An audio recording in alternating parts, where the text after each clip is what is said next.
See the revelation of God. ఈ రెండు వచనాల్లో బేతేలు పెనియేలు రెండు కలిపి రాసి, దూతతో పోరాడి చేయమందెను, దేవునితో పోరాడి చేయమందెను. దేవుని ముఖాన్ని చూచిన వాడిగా మనకు అర్థమవుతుంది. కనుక మనం ముందుకెళ్ళక మనపు యెహోవా ఉండు స్థలము, భయంకరమైన స్థలము, దేవుడు ఏర్పరచుకున్న స్థలము, విశ్రాంతి స్థలము, కొత్త నిబంధనలోని దేవుని సంఘం. సియోన్లో నుండి యెహోవా నిన్ను ఆశీర్వదించును కాక. ఇప్పుడు ముందుకెళ్ళక మన సంగతి ఏంటంటే, మనం బేతేల్లో ఉంటే పెనియేలు దగ్గరికి రావాలి. ఇప్పుడు పెనియేలు దగ్గర ఉంటే ఎల్ బేతేల్ దగ్గరికి రావాలి. ఎల్ బేతేల్ అనుభవం ఏంటి?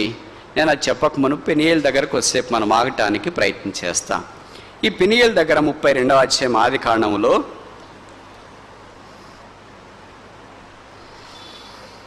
28వ వచనం, ఆది కాండం 32:28, జెనసిస్ చాప్టర్ 32 verse 28. అప్పుడు ఆయన, నీవు దేవునితోనూ మనుషునితోనూ పోరాడి గెలిచితో గనక ఇక మీదట నీ పేరు ఇశ్రాయేలే కానీ యాకోబు. ఇక్కడికి దేవుడు ఎవరితో పోరాడమంటున్నాడు? దేవుడితో పోరాడమంటున్నాడు.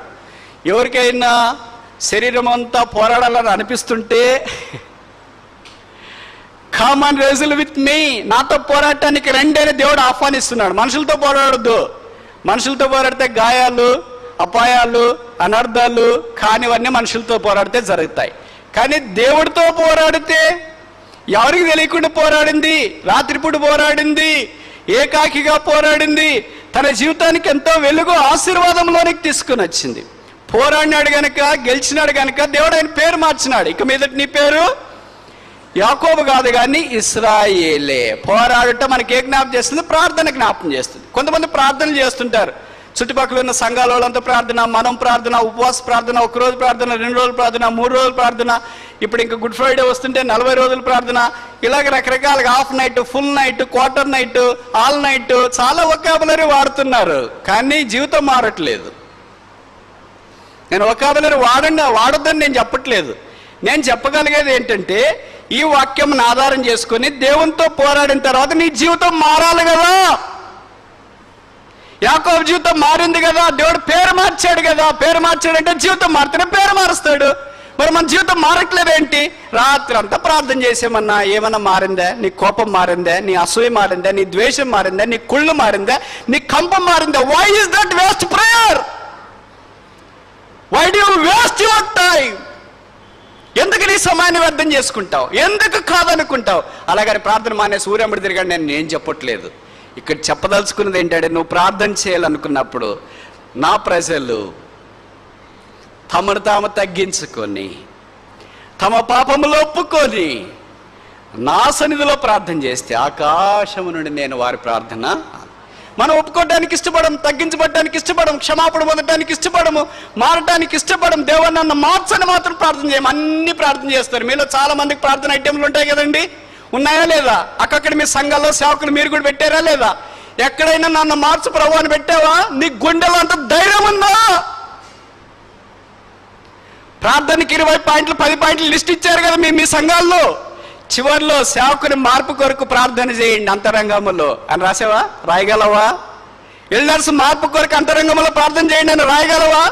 సంఘం ఆత్మీయంగా అంతరంగంలో మార్పు చెందగలవని రాయగలవా? నీకు లేదు, చేత కాదు, మారాలని నీకు లేదు. ప్రజలను మోసం చేస్తున్నావు. లీడర్షిప్ దేవుని యొక్క ప్రజలను మోసం చేయడానికి ప్రయత్నం చేయొద్దు. అది సేవకులే కావచ్చు, బోధకులే కావచ్చు, కాపర్లే కావచ్చు, ఉపదేశకులే కావచ్చు, యూత్ లీడర్సే కావచ్చు. No matter who you are. నీకు మారాలని లేదు, వాళ్ళు ప్రార్థన చేయాలని నువ్వు కోరుకుంటావు. ఎందుకని ఒక్కడు ప్రార్థన చేస్తే దేవుడు మార్చాడు. ఆయన పేరు ఇశ్రాయేలు అయ్యాడు. ఆ మారిన వ్యక్తి ఇప్పుడు దేశం అయ్యాడు. ఒక్క విసుమంత మారట్లేదే, రోజులు ప్రార్థన చేస్తున్నారేంటి? ఎక్కడ లోపం ఉంది? ఎప్పుడైనా ఆలోచించావా? Have you ever considered where is the lapse? ప్రార్థనకి జవాబు రావాలి కదా. మరి మార్పు రావాలి కదా. మార్పు నాలో ఆరంభం కావాలి కదా. ప్రభువా, నన్ను బాగు చేయి, నన్ను మేలు చేయి, నన్ను శుద్ధి చేయి, నన్ను చేయి. నేను నీ ప్రజలను, మమ్మల్ని, మేమందరం నిన్ను సేవించడానికి సహాయం చేయి. ఎప్పుడైనా అలాగే చేసినట్టు గుర్తుందా? ఎప్పుడు ఇదే స్టాండర్డ్ పాయింట్లు పెట్టుకుని, ఆయనకు బాగాలేదు, ఈయనకి బాగాలేదు, ఆమెను ఉంటే ఇంతాక, ఆయన తీసురా, ఆయన ఇదే కథ. యాకోబు అలాగ ప్రార్థన చేశాడండి. అవి చేయొద్దని నేను చెప్పట్లేదు. అవి చేయొద్దని నేను చెప్పట్లేదు, మీరు తప్పగా అర్థం చేసుకోవద్దు. యాకోబు చేసిన ప్రార్థన, I will not let thee go until thou blesses me. ఎప్పుడైనా ఇలా ప్రార్థన చేసావా? ఒక్కడే ఉంటే తలుపేసుకొని, ప్రభువా నన్ను ఆశీర్వదిస్తే కానీ నేను నిన్ను పోనీయను, తలుపు తెరవన్నావు. ఎప్పుడైనా ఎల్డర్స్ మోకరించి ఇలా ప్రార్థన చేస్తారో, ఒక రోజు వస్తే ప్రభువా ఈ దినం మమ్మల్ని దర్శిస్తే కానీ వెళ్ళొద్దు. ఇంత కుడి ఎడమలేరు కానీ పట్టణంలో CRDAలో ఎంత నిశ్చింతగా ఉన్నావు, ఎంత భారం లేకుండా ఉన్నావు. అసలు నీకు అన్నమెట్లు పోతుంది, ఎట్లా నిద్ర పడుతుంది? ఈ ఆత్మలు ఇంతమంది నరకం వైపు పరుగులు తీస్తుంటే నువ్వు ఎలాగ జీవించగలుగుతున్నావు? నీ సుఖభోగాలు, నీ స్థానాలు, నీ పొజిషన్స్ నీకు వస్తే చాలు, you are satisfied. God is not interested in such people. నీకు వచ్చింది, నువ్వు తృప్తి పొందావు, అయితే పక్కనుండమ్మా, I'm not interested you anyway.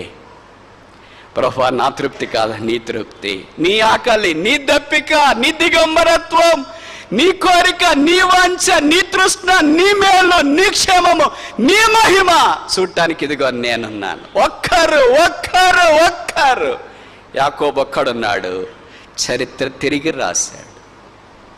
ఇది నా దేవుడు మనల్ని అలాగుండాలని కోరుతున్నాడు. దీని అంతటికి ఆరంభం ఒక్కటే, ప్రార్థన. ఇంకేం చేయాలి? పెద్ద బోర్డు చేయాల్సిన పనిలే, సీడీలు, యూట్యూబ్లు, అది ఇది అంత హంగామా ఏం అవసరం లేదు. ఒకే ఒక్కడు ఎబ్బోకురేవు దగ్గర రాత్రి దేవుని సన్నిధిలో మాట, ఆయన ప్రార్థన చేయడానికి కూడా రూమ్ లేదు, ఇలాంటి మంచి హాల్ కూడా ఆయనకి లేదు. ఆయన ప్రార్థన చేస్తాడని ఎవరికి తెలియవలసిన అవసరం లేదు, తెలుసుకునే నాదుడు కూడా దిక్కులేడు. But one man could stop God. ఒక్క మనుషుడు దేవుని ఆపగలిగాడు. ఇది నేను ఇంతమంది ఉన్నాం, మరి ఎందుకు ఆపలేకపోతున్నాను? వై ఇది సీరియస్గా తీసుకోవాలని నేను కోరుతున్నా. CRDA చాలా విస్తరిస్తుంది, ఎంతో భవిష్యత్తు ఉంది. భవిష్యత్తు జ్ఞానంతో దేవుని యొక్క కళ్ళల్లో కళ్ళు పెట్టి చూచే దైవికమైన సేవకులు, బాధ్యత కలిగిన వారు, సండే క్లాస్ టీచర్, ఎల్డర్స్ ఈ దినాల్లో సంఘాలకు అవసరం. నీ కడుపు నింపుకోవటానికి, నీ స్థానం కాపాడుకోవటానికి, నీ భద్రత ఉంచుకోవటానికి, నీ మేలు కొరకే చూసుకోవటానికి నువ్వు ప్రయత్నం చేస్తే బహుశా దేవుని యొక్క ప్రణాళికలో లేవేమో. యాకోబు ఈ దినం మనం ఊహించినాడా?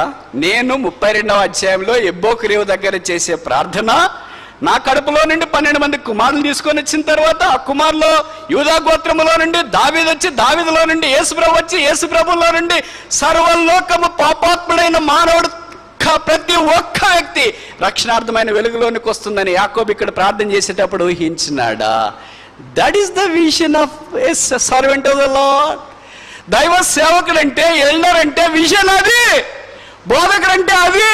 ఏదో ఊరికి నిలబడి డ్రెస్ వేసుకుని 2 మాటలు చెప్పేసి, ఆహా రండి బాగున్నారక్క, బాగున్నారా, రండి అక్క, కూర్చోండి అక్క, అదండక. A true servant, a true elder, a true leadership shows less, does more. నిజమైన నాయకత్వం అనేది తక్కువ చూపిస్తుంది, ఎక్కువ పనిచేస్తుంది. తక్కువ స్టేజ్ మీద కనిపిస్తుంది, ఎక్కువ ఏడ్పు గదిలో కనిపిస్తుంది. గదంతా కన్నీళ్లే, గదంతా ప్రవాహమే, గదంతా తేలియాడుతుంది. That is called leadership.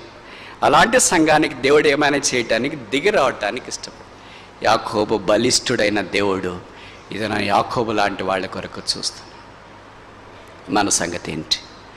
సరే, ఈ మొదటిదంతా మనం ముగించడానికి ప్రయత్నం చేస్తాం. ఇంకా టైం అయిపోయింది కనుక చివరిసారిగా ఒక సంగతి చెప్పి నేను ముగించడానికి ప్రయత్నం చేస్తాను. ఇవన్నీ చెప్పే మాటలు ఎందుకంటే మనల్ని మనం కాపాడుకోవటానికి, ఈ శేషమైన మనల్ని కాపాడుకోవటానికి. లోకంలో రకరకాలైన పరిస్థితులు వస్తున్నాయి, అవన్నీ మీరు చూస్తున్నారు, అవన్నీ మీకు వింటున్నారు, అవన్నీ మీకు బాగా తెలుసు. రకరకాల ఎన్ని కరిస్మాటిక్ అంటే అన్ని వాళ్ళు చెప్తామనేవాళ్ళు. టీవీలో చాలామంది మీరు చూసింటారు కదా, అర్ధగంట వాక్యం ఉంటే మొదటి 10 నిమిషాలు హల్లెలూయా అని చెప్పడానికే సరిపోతుంది. తర్వాత ఒక 10 నిమిషాలు డబ్బులు ఇవ్వండి అని చెప్పడానికే సరిపోతుంది. తర్వాత 10 నిమిషాలు వాక్యం. ఆ 10 నిమిషాల వాక్యంలో కూడా మధ్యలో హల్లెలూయా. మీరు ఎప్పుడైనా ఆలోచించారా? అర్ధగంట వాక్యం సేపు చెప్తే హల్లెలూయా ఎన్నిసార్లు చెప్పినారని? మినిమం 30 టైమ్స్ చెప్పింటారు. కానీ దాన్ని పెట్టుకొని మీరు వింటూ ఉంటారు, అబ్బాయి ఏం చెప్తున్నారన్న. ఎప్పుడైనా అది దేవుని యొక్క వాక్య వెలుగులో చూసారా? నేను మీకు ఒక 5 విషయాలు చెప్పనా, మీకు ఓపుకుంటే. ఆదికాండము ఆఖరి అధ్యాయంలో అనుకుంటా, నాకు తెలిసి 48-49లో యాకోబు దేవునితో మాట్లాడగలిగిన వాడు 12 మంది కుమారులు పిలిచి వాక్యం చెప్పాడు వాళ్ళందరికీ. అందరిని ఆశీర్వదించినాడు. రూబేను, ఆషేరు, దాను, లేవి, యోసేపు అందరిని ఆశీర్వదించాడు. మనమైతే ఏం చేసింటే ఒక రూబేను ఆశీర్వదించిన వెంటనే హల్లెలూయా, ఆ చప్పట్లు కొట్టండి, ప్రభువుని మహిమపరచండి. ఇప్పుడు దాను రా, చప్పట్లు కొట్టండి, దేవుని మహిమపరచండి.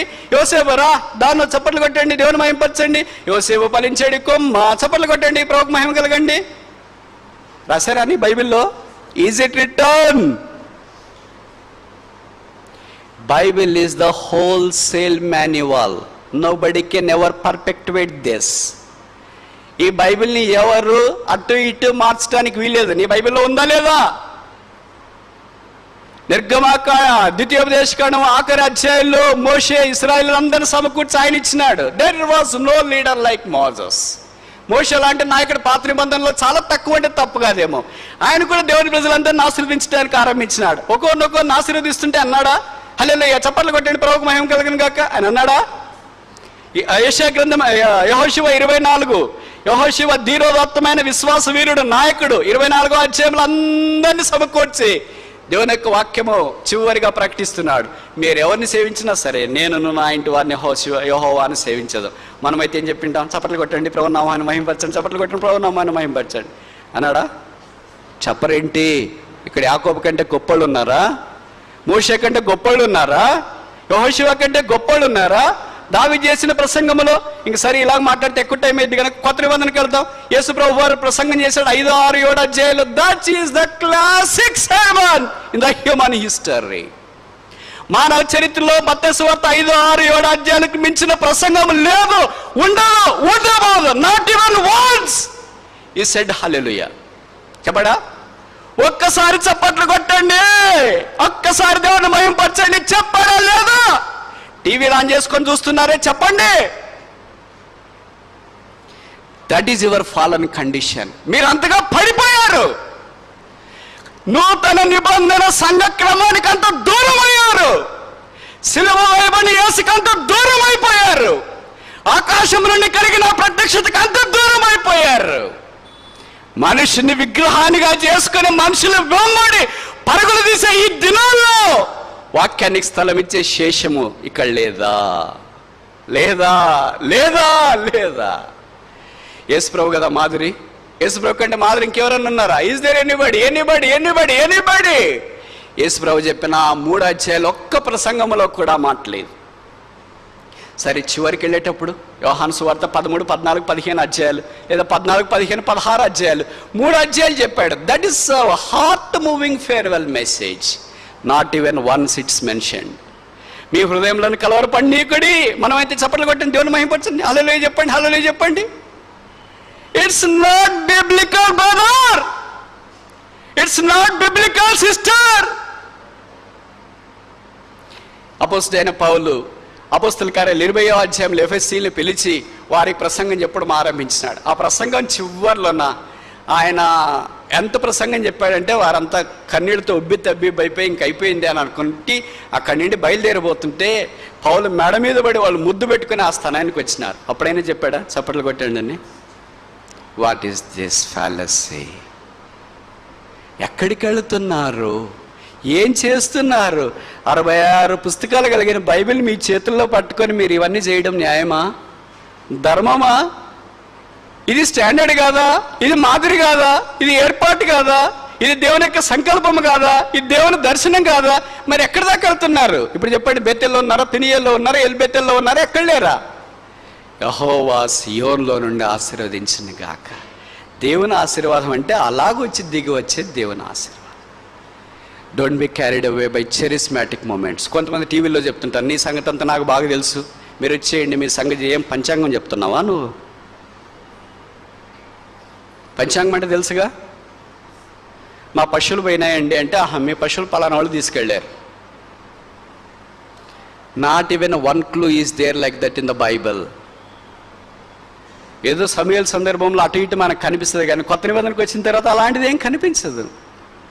కనుక ప్రవచనాలు, నీ సంగతి నేను చెప్తా, మీ ఆయన ఇలాగా, మీ ఆవిడిలాగా, మీ తమ్ముడిలాగా, మీ కొడుకులాగా, మీరిలాగా, మీ వాళ్ళిలాగా, దిస్ ఈజ్ ఆల్ ఫాల్స్. అలాగ చెప్పాలనుకుంటే పేతురు ఎంతమందిని చెప్పలేడండి? అపోస్తలుడైన పౌలు ఎంతమందికి చెప్పలేడండి? చెప్పగలరా లేరా? మరి దేవుని మందిరం అంటే అది కాదు. దేవుని మందిరంలో దేవుని యొక్క వాక్యం ఎందుకు ప్రకటిస్తున్నామంటే చక్క చేయటానికి, సరిదిద్దటానికి, హెచ్చరించటానికి, గద్దించటానికి, కట్టడానికి, నాటటానికి, నిలబెట్టడానికి, క్షేమం కలిగజేయటానికి వాక్యం ప్రకటిస్తున్నాం. That is what we do here. చేసే వర్తమానం ఇదే, పరిచర్య ఇదే. I have nothing to do with what you do. నువ్వేం చేస్తున్నావు అనేది దేవుడు నాకు విషదపరచవలసిన అవసరం లేదు. విషదపరచవలసిన వాళ్ళ సంగతులు ఎన్నో ఉన్నాయి. యాకోబు ఈ ప్రత్యక్షతలోనికి ఆయన తీసుకురాబడుతున్నాడు. చివరిసారిగా ముగించక మునుపు ఏంటంటే, మోషే దగ్గరికి మనం వస్తే నిర్గమకాండంలో మనం చూస్తాం. మోషే పర్వతం దగ్గర నిలబడినప్పుడు దేవుడు వచ్చినాడు. మోషే, నీవు నిలబడిన స్థలం పరిశుద్ధ స్థలము, నీ చెప్పులు విడిచిపెట్టు. అదొక దేశం. ఆ దేశంలో తల్లిదండ్రులు